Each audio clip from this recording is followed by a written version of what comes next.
My discourse at this point in time is on the HR manager as a business lead.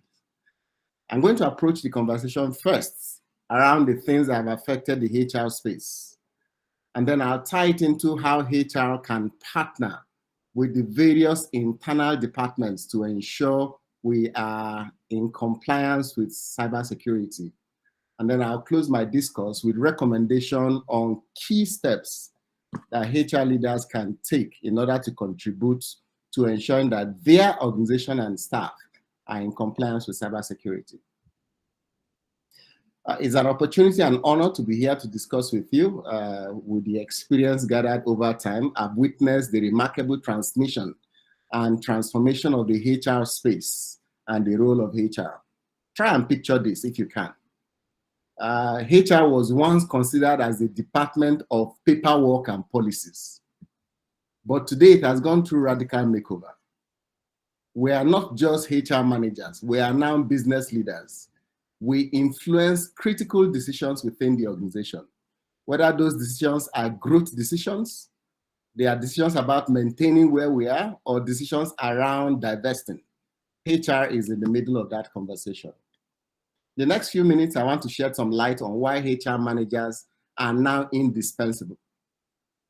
And when I say HR managers are indispensable, I am not referring to the individual HR manager within the organization. I'm referring to the HR manager that understands business acumen, that understands what business their organization is in, and is there sufficiently to support them in those areas. I believe other speakers will expatiate on business acumen when they do discuss down the line. Now, the landscape of HR has evolved. Let's rewind a little bit, right? HR used to be synonymous with personnel. In fact, a few organizations still call their HR unit personnel department, as the case may be. Then they are focused with files and payroll. We're custodian of data, but things have changed, and they've changed very fast at this point in time. Okay, some of the things that are driving this transformation: one is advancement in technology. Two, organizational priorities that are beginning to change. And thirdly, the globalization and diversity we're beginning to see around us. We are not just adapting as HR, we are now thriving. We are evolving along with this particular landscape. There are certain key competencies that HR managers must have for them to serve as business leaders. In order for you to lead very well, first you must have analytical skills. And when we say analytical skills, we're not talking about being able to do plus and minus, divide, percentage, and things like that. No, we're referring to you being able to look at data and find insight. What is the data talking about? What strategic decisions can the organization arrive at based on that particular data you find there? The second skill that we must have in order to lead business is strategic thinking. And strategic thinking means that HR's activities internally, HR goals must be in alignment with the big picture of the organization. It's as if we are playing chess with the workforce, all right? Making sure that the entire team you have within the organization are strategically positioned. So at the end of the day, we can checkmate, as the case may be, within that particular space. And you need to think strategically to achieve that. The third skill we need to focus on is change management. We must be change makers. We don't sit down again and wait for executive management to call us and say, look, these are the things happening. We need you to do this. Each time your management calls you and says, we need you to do this, then you're not a driver of change. At that particular point in time, you're responding and reacting to what has already changed within the organization at that point in time. But we need to be leading the organization in transformation across various areas of the organization's lifespan. Then the fourth skill is the skill around leadership and influence. We must inspire others to rise up to their leadership roles. We must lead. We must collaborate with various departments in order to make things happen. Gone are the days where HR is siloed. You're in your own cocoon, as the case may be. Today, we are integrated into the fabric of various organizations, and we must influence and lead to succeed at that point. The fifth skill, and the last one I mentioned in this area, is financial acumen. Sometimes financial acumen is not about the HR budget, total amount of money we spent on training, total payroll costs, total benefit costs, and things like that. Because those are the things HR normally reports. We are referring to you understanding budgeting, understanding the financial position of the organization, and the consequences of HR decisions on those particular positions. Today, we must be finance savvy, as the case is. Do you know our cash flow within the organization? Do you understand how the margins of the business in the organization? Do you understand the growth trajectory of the organization? By what percentage are we growing? Which areas of the business is expanding and growing, as the case may be? What is our velocity of growth within the organization? What kind of customers are we targeting? And which of these customers are premium and are delivering more for us in this area? If you have answers to these 5 things I've mentioned, most probably you have financial acumen to be able to support the business to move forward very well in those areas. There are other case studies. There are some case studies that support these things I'm saying, that HR needs to pay attention. Let me tell you the story of Jane. So Jane is a HR manager that has become a business leader. And she used predictive analytics, which is a field of data analytics, in order to reduce the turnover in her organization by 20%. And that saved them hundreds of millions of naira within 6 months, within that particular organization, since she took over that particular role. There's also Mark in another organization who spearheaded a cultural transformation in the organization. And it helped them to bring innovativeness and to boost profit also at that point. Does it mean that these 2 individuals had no challenges? No, there's always challenge, no matter what you do at that point in time. But your determination and the competencies we mentioned earlier that you bring to the table is going to help you to drive these things and succeed in those particular areas. There are a few tools HR managers need in order to succeed. Some of these tools include HR software, analytics platform, your learning management system, as the case is, and also the power of continuous learning. All right, because things are changing. You need to unlearn some of the things you know, relearn some that you have forgotten already, and then be open to new learning at this point in time. And you must overcome those particular challenges, whether those challenges are capacity issues, strategic leadership issues, or data-related issues, because these are the 3 areas that HR is always afraid of. HR is not very strong in within the organization. Then embrace change, be resilient, and remember that each challenge would always be a stepping stone. There's no challenge that will say this is the last challenge. Interestingly, this challenge that you're facing is smaller than the next challenge that is going to come. You either face it, deal with it, and drive your organization forward, or your organization tomorrow will find another HR leader who will continue to lead and help them achieve results in that area. What's the future of HR leadership? For one thing, one feature of HR that we've noticed is AI. When Ayo was speaking, he did mention that HR is one department that AI will touch, but will not touch so much in the short term. Interestingly, there are 5 units in HR that AI today has taken over 100%, but here in Nigeria, we're still condoning those people. One is payroll. You actually do not need a payroll officer. AI is 100% in control. 2 is training officer or training manager. You do not need a training manager in your organization. AI handles training end to end, as the case may be. 3 is your performance management person. AI is in charge of performance management and knows when to check in, when to question, when to query, when to check the performance evaluations and what is going on within the organization at that point in time. 4 is recruitment.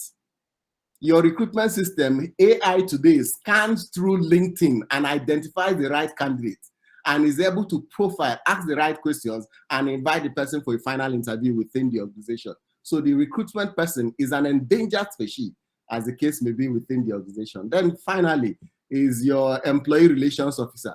All those policy-related things, AI is 100% on top of policy issues, and they can deal with it. So imagine what the future of HR looks like if I remove these 5 units away and give it to AI, because there are AIs with CV that can do this job within your organization, as the case may be. Then there are also emerging fields of diversity and inclusion that HR needs to wake up to and begin to rise and deal with things in those particular areas, and other trends that we find in this area. So these are examples of the future of HR that are beginning to emerge. Now, how can HR engage the various internal departments in order to ensure that we support cybersecurity within the organization? One thing HR should do is to strengthen what I refer to as a human firewall. And this is borrowed from the conversations that Dr. David had with us a while ago. The human firewall is an extension of the traditional boundaries of HR. HR managers are now pivotal in strengthening this firewall because people, your staff, both HR and the staff you have in your organization, are the first line of defense against cyber attacks or cyber threats within your organization. It is not just about the IT professionals. Every employee plays a critical role in cybersecurity. HR must champion cybersecurity awareness within the organization by means of training programs to ensure that the entire workforce is well equipped and they recognize and are able to respond to threats when they see it. They also need to foster a culture of cybersecurity within the organization. We need to contribute significantly to protecting sensitive data and preserving the company's reputation in various areas. The second way we can partner with the internal department is to ensure that talent acquisition and cybersecurity skills are in place in the organization. Check your internal IT and your control and cybersecurity department. Are you staffed with sufficient individuals with the right skills, with the right qualifications, with the right certifications to support your organization? This is an area HR needs to play a very good role in, help in identifying and acquiring the right talent in cybersecurity for the organization, and then building a cybersecurity ready team that can respond, that can act, that can protect, that are proactive in ensuring that we do not have hackers deal with us unnecessarily. This includes cybersecurity analysts, ethical hackers, and data protection specialists that you must get within your organization. And then we need to collaborate with the IT department in order to define the job roles, the skills, and the certifications required for cybersecurity positions, so we can ensure that we are able to attract the right candidates within the organization. Now, other partnering areas we need to focus on is on data privacy and compliance, especially within the HR department. The HR department is a custodian of vast amount of data, employees' data. We must ensure data privacy. We must ensure compliance with the regulations because it's a paramount responsibility of ours. And then we also need to stay up to date with the evolving data protection laws, both internationally like the GDPR, the CCPA, and locally within our environment, like the NDPR and the latest ones that Dr. has spoken about earlier. We must collaborate with the IT department, the legal department, to establish internal robust data protection policies and practices within the organization. It is better to be overprotected than to be sorry down the line, as the case may be. So if we align our practices with these cybersecurity compliance things, we will not only avoid legal pitfalls, we will also demonstrate our commitment to safeguarding employees, to safeguarding customer information within the organization as much as possible. Now, here are five things I think HR should contribute that you can go back at the end of this session and begin to implement immediately. 5 action steps that you can implement immediately in your own organization to ensure you support them. One is to promote cybersecurity awareness training. Just like in various sectors, there are sectors that run annually. They run health and safety training within their organization to ensure that all of us are in compliance with issues of health and safety.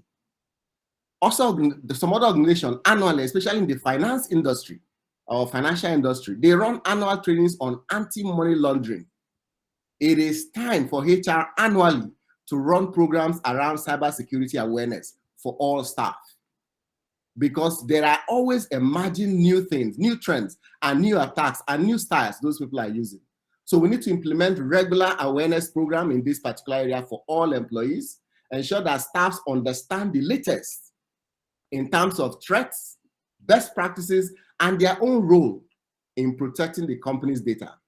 We also need to encourage the development of a cybersecurity conscious culture within the organization at that point and prioritize security in various areas. That's the first thing we should implement. The second thing we should consider implementing is a cybersecurity skills assessment program when you are recruiting any staff into the organization. Collaborate with the IT department and other security teams within your organization to identify the specific skills at the minimum that all staff working in our organization must have. What is the minimum certifications or certificates that we must acquire? We must work hand in hand with them in order to identify these for every role in the organization. During our recruitment process, evaluate the candidates not only on technical skills, but also on their commitment to cybersecurity, best practices, and also on ethical behavior. This will help us a lot to avoid issues down the line. The third thing you can implement immediately is to enhance data protection policies. Look at your staff policy. Is there any part of your policy that talks about data protection? For some of the organizations we've seen, what we normally see is non-disclosure. All right, that you should not disclose what you hear, what you know about the organization outside and things like that. But there's more. We need to expand on that policy to include much more. We need to again work with the IT department and especially the legal department to develop and update a comprehensive data protection policy and procedures for our organization.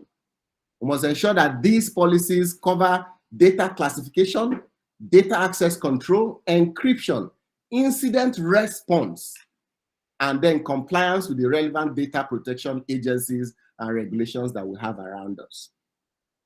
The third thing you should focus on as HR, the fourth one, is to look at your incident response planning and training. If you have an attack today, what is your response? Is there a documented response plan in your organization? If the MD says that somebody has hacked his phone, how do you respond? Some organizations, they say, hey, yeah, sorry, you call MTN or call Etisalat or call Airtel, let them block your line. Does it stop there? So we need to develop a robust incident response plan in collaboration with the IT department and the security team. This plan should outline the procedures for identifying, for mitigating, for recovering from incidents, from cyber security incidents within the organization. We also need to conduct regular tabletop exercises. Just like we have fire drills in our organization, we should also look at ethical hacking to ensure that we are drilling our organization properly, to ensure that both HR staff and the employees are prepared to respond to any of these particular issues. Number 5, this is where the problem is not yours, but you might have put all this system in place internally in your organization, but you're working hand in hand with consultants, contractors, other suppliers, what we generally refer to as vendors. What is their level of security compliance and cybersecurity compliance? It is important before you sign on any of those vendors that you should profile and assess whether they meet the minimum standard of security systems and compliance that you expect to see. Again, collaborate with your procurement department and of course the IT teams and security in order to implement a vendor security assessment, all right, process for your organization. This will help you to look at the practices of your third-party vendors and contractors to ensure that they meet the organization's standards before they begin to act as suppliers with you at that point in time. Establish some kind of criteria for evaluating them, right? These practices, and consider security as a key factor amongst other things when you engage in them. So in summary of what I've said, right? HR is now a very respected platform and profession in which we are now leading the business. There is need for us to understand the business very well, to support the business in its growth expectations or divestment as the case may be, and support it with various skills, influence, and leadership as much as possible. We also need to partner with the internal units, including IT, including controls, including finance, and the other units to ensure that we are prepared and we are helping the organization to deal with cybersecurity issues. And then we listed 5 different areas that you can implement immediately in order to achieve success in this area. I think if you do this, all right, your organization will stand the test of time within this particular period and survive whatever attack that comes away down. In my experience, there are 2 things I've seen in the field where a vendor is unable to meet certain requirements for pre-qualification. One, sometimes the organization itself supports the vendors. Upfront, for anything you're asking for, you have sample templates, you have sample documents like that you expect them to put in place. An example is your HSE policy, your data protection policy and things like that. You expect them to send in something like that, but they don't have. But you have a minimum requirement you expect them to have within the organization. So you provide those templates to them and give the organization some time to go and implement and get that done. And then they can come again and reapply as vendors within the organization. That's one example I've seen in various areas. 2, there are institutions that help those small businesses and mid-sized businesses to prepare themselves to be able to engage such multinationals or big organizations like that. And I know Coinbox does that also, where they can engage you and help you to build your institution, get the right documentations, and ensure that you're in compliance before you begin to apply and bid for some of those particular jobs in those areas. The truth is that this organization will not lower their standards in order to accommodate, let's say, local content, as the case may be. But we also need to grow ourselves. This program we are running now is an example of such an awareness. The video clip on YouTube that Coinbox played when we started this session is an example of the fact that a lot of SMEs are not aware of some of these particular things. So if the organization is interested in supporting those SMEs, they can provide a window for awareness and give them access to resources that can support them in those particular. Those 2 things, I believe, will help to address this as much as possible in the line. Ayo and the team, thank you very much for the opportunity to have spoken with us. I will leave the rest minutes for Q&As down the line.